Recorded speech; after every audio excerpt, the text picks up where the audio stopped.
जवेद लतीफ़ साहब, अब आपको ये नहीं लग रहा कि अगर आप इमरान खान साहब का जो मुतालबा है अर्ली इलेक्शंस का, अगर आप उसकी तरफ नहीं भी जाते तो कम से कम 2 सूबों में तो इलेक्शन होगा और आपको 2 सूबों में इलेक्शन की तैयारी करनी पड़ेगी?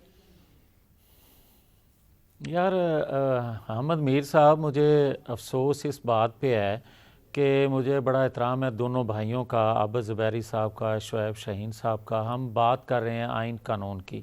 मुझे कोई ये बताए कि 4 माह पहले हम इलेक्शंस मांगते थे, हम इलेक्शन मांगते थे। आज हम बात कर रहे हैं क्यों गवर्नर राज की।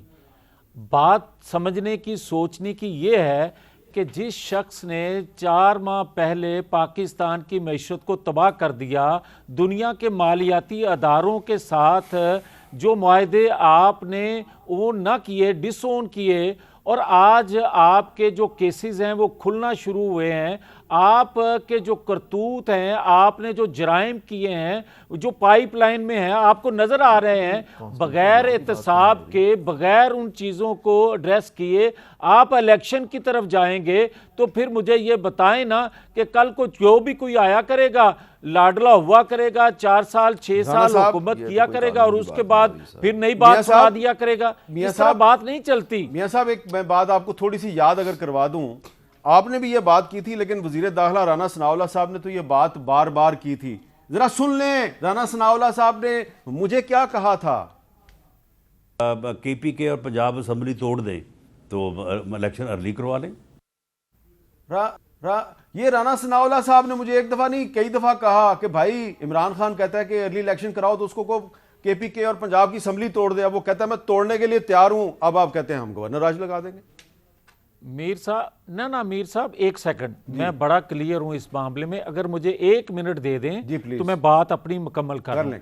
मैं आपकी खिदमत में ये अर्ज कर रहा हूं कि 4 माह पहले इलेक्शन मांगने वाले आज इलेक्शन की तरफ क्यों नहीं आ रहे। वो बात सीधी सी है कि आपकी रियासत खतरे में है, आपकी मईशत तबाह होने के बाद मालियाती अदारे जो हैं वो आपके निगरान सेटअप से क्या डील कर सकेंगे। आप ये देखें कि 6 माह में हम बैठे हुए हैं, हम मईशत को बेहतर नहीं कर सके। और मेरा सवाल डिफरेंट है। मैंने आपकी बात मान ली कि आप अर्ली इलेक्शन पे राजी नहीं है, ठीक है, फेडरल गवर्नमेंट राजी नहीं है, लेकिन वजह अगर नहीं, लेकिन अगला सवाल ये है, अगला सवाल कि आप माने या ना माने, अगर इमरान खान खैबर पख्तूनख्वा और पंजाब असम्बली डिसॉल्व कर देते हैं तो आपको 3 महीने के अंदर इन 2 सूबों में इलेक्शन करवाना पड़ेगा।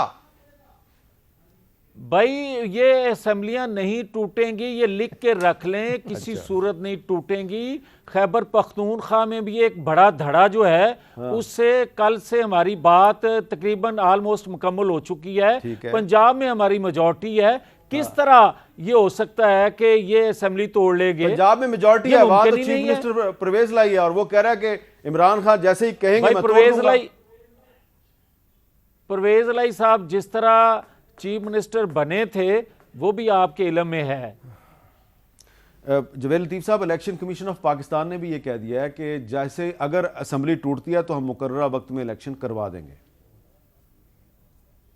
भाई आप एक तो बात अहमद मीर साहब जहन में ये ज़रूर रखें, हम इलेक्शन से भागने वाले नहीं हैं। सिर्फ और सिर्फ पाकिस्तान के लिए जो हमने सियासत कुर्बान की थी, इस रियासत को अगर आप ये देखें, आप आईनी कानूनी जो पेचीदगी हैं उनको सिर्फ ड्रेस करते रहें। मेरे भाई कह रहे थे आबिद ज़ुबैरी साहब के ये 1.5 माह पहले की, सॉरी शुएब साहब कह रहे थे ये 1.5 माह पुरानी बातें आज किस तरह उन पे बात की जा सकती है। आप इस बात का कोई जवाब देगा कि क्या उनके वज़रा ने हाथों में गन पकड़ के ये नहीं कहा कि हम जो हैं वो बदला लेंगे?